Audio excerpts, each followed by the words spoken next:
This morning we have dueling theology. Now listen for it carefully. It's in the lesson from St. Paul, the Corinthians, and it's also in the Gospel of Luke with Jesus' story. Paul in Corinthians is saying, you better watch out. Yeah, him. Because if you have evil thoughts, you remember what happened to the people out in the desert? They got struck down. God got them. Because Jews believed that God had this special angel called the destroyer. And whenever people got nasty, God would say to the destroyer, go take care of that. Strike him down. But then we have Jesus in the Gospels. And Jesus is standing there and people come up, did you hear what happened to the Galileans? Wow, Pilate killed them and mingled their blood with sacrifices. And Jesus says, well, they died in a horrific way. Do you think they were any worse than any other Galileans? No. In other words, God's not going to get you. Feel better now? All right. God's not going to get you. No, even if the state kills you, and then, there's the construction workers working on that Tower of Siloam. Somebody didn't get the plumb right, and here it comes. And it kills 18 of them. And Jesus said, were they any worse than everybody in Jerusalem? No. So, we're off the hook. Except, no, I tell you, but unless you repent, you likewise will perish. Now, wait a minute. That sounds like a threat. And I can hear it that way. My ego hears it that way. But if I listen at a deep spiritual place, I hear a call. And that call was clarified for me by, of all people, Flannery O'Connor. You familiar with Flannery O'Connor, the Southern author? She wrote what has been called the best short story ever written. It's called A Good Man is Hard to Find, and it's a grisly story about an escaped convict who captures a family and murders the whole family.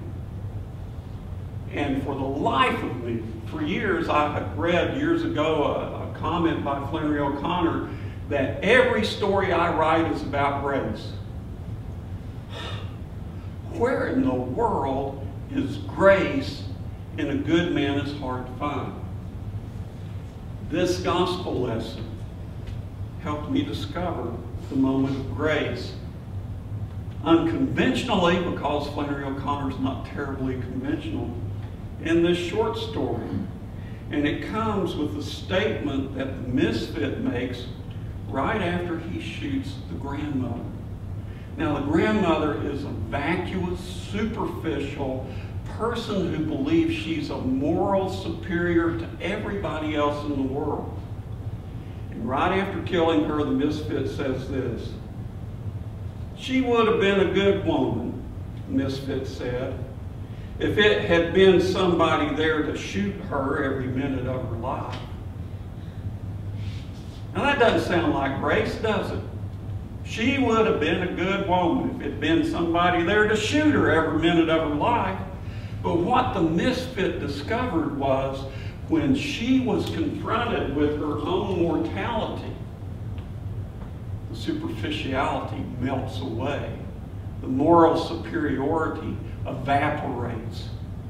And she recognizes who she is. And for a fleeting moment, she lives. She becomes alive. That's what Jesus is talking about.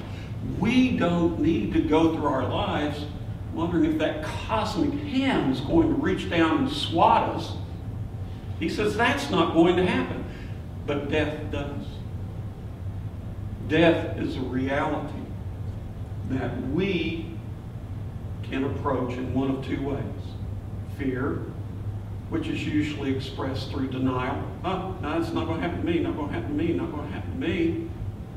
Or the other way is acceptance, which Sufis and Christians call die before you die.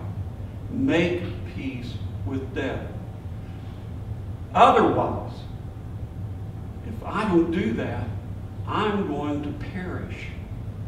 Just like those Galileans, just like those construction workers at Siloam, and I'm not going to perish in some time out there. I've already perished. Because I'm dead right now. I'm not alive. This is grace. Grace sets us free. The work of Lent is the work of dying. What are those fears that I need to die to? What are those fears that are holding me back? What are those fears that staring down the barrel of the misfit's gun will all of a sudden have perspective and melt away? In the moment of acceptance, I rise. In the moment of acceptance, I taste the exquisite grace of God. In that moment of acceptance, I am alive.